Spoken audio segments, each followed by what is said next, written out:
Nola gaineratu efektu bat bideoaren atal bati. Kasu honetan, bideoaren atal honi, edo zati honi, gaineratuko diogu efektua. Horretarako erramintak aukeratu eta bideo efektuak. Bai? Hemen hainbat efektu dauzkagu, eta horietako bat aukeratuko dugu. Esaterako, zaharra edo zahar itxura ematen dion efektu bat gaineratuko diot zatitxo honi. Orduan, arrastaka eraman,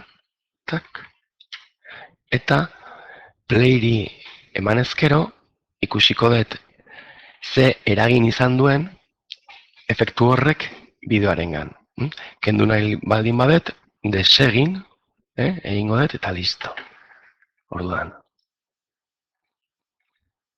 usten badezue, zahar itxura edo txuri beltzean behintzat eta marratxo hauek ere agertzen zaizkio. Hori bideo osoarekin edo zati batekin egin dezaket.